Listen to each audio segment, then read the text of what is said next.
दोस्तों अगर आप CUT 2026 एग्जाम को देने वाले हैं तो आपको पता होगा कि CUT के सेक्शन नंबर 3 के अंदर आप लोगों को GAT के बारे में बताया गया है और आप लोगों को GAT जरूर ऑप्ट करना चाहिए। इससे आप अपना एक कीमती साल बचा सकते हैं।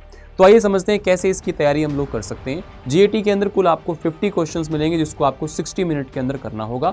इसमें आपको क्वांट, रीजनिंग और जनरल अवेयरनेस से क्वेश्चन पूछे जाते हैं। इसमें क्वांट और रीजनिंग से मिलाकर लगभग 35 सवाल के आसपास आप लोगों को मिलते हैं और बाकी क्वेश्चन आप लोगों को जनरल अवेयरनेस से पूछे जाते हैं। अब यहाँ पर आपको सबसे पहले ये चेक करना है कि आप लोगों का जनरल एप्टीट्यूड का जो लेवल है वो कितना है। आपको एक फुल लेंथ मॉक टेस्ट देना है PYQ पेपर उठा करके। अगर आप उसके अंदर 50% से ज़्यादा स्कोर कर रहे हैं तो आप लोग सिर्फ प्रैक्टिस के थ्रू भी अपनी तैयारी को 100% तक लेकर के जा सकते हैं। आपको सिर्फ और सिर्फ मॉक टेस्ट देने हैं अल्टरनेट बेसिस पर क्वांट और रीजनिंग के।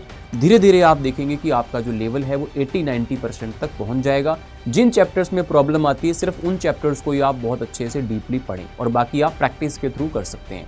अगर आपका स्कोर 50 से कम यानी कि 20-30% के आसपास ही है तो आपको एक बार अच्छे तरीके से पूरे सिलेबस को पढ़ना होगा, जिससे आप लोगों की प्रिपरेशन बहुत बढ़िया तरीके से स्टार्ट हो जाएगी। आप किसी भी YouTube सीरीज से या फिर हमारे एप्लीकेशन के डेडिकेटेड बैचेस से अपनी जो CUT के लिए GAT की प्रिपरेशन है वो कर सकते हैं। तो यहाँ पे आप लोगों को धीरे धीरे जैसे 50% तक आपका सिलेबस हो जाएगा तो उसके बाद आप भी सेक्शनल मॉक टेस्ट अपने स्टार्ट कर सकते हैं। और जैसे ही आप एक वीक सेक्शनल मॉक टेस्ट लगाते हैं तो एक वीक में एक फुल लेंथ मॉक टेस्ट जरूर लगाएं, जिससे आपका स्कोर धीरे धीरे इंप्रूव हो जाएगा। अगर GAT से रिलेटेड कोई भी क्वेरी आप लोगों की या फिर CUT प्रिपरेशन से रिलेटेड कोई भी क्वेरी आपकी है तो आप यहाँ पे कमेंट बॉक्स में पूछ सकते हैं। Thank you so much.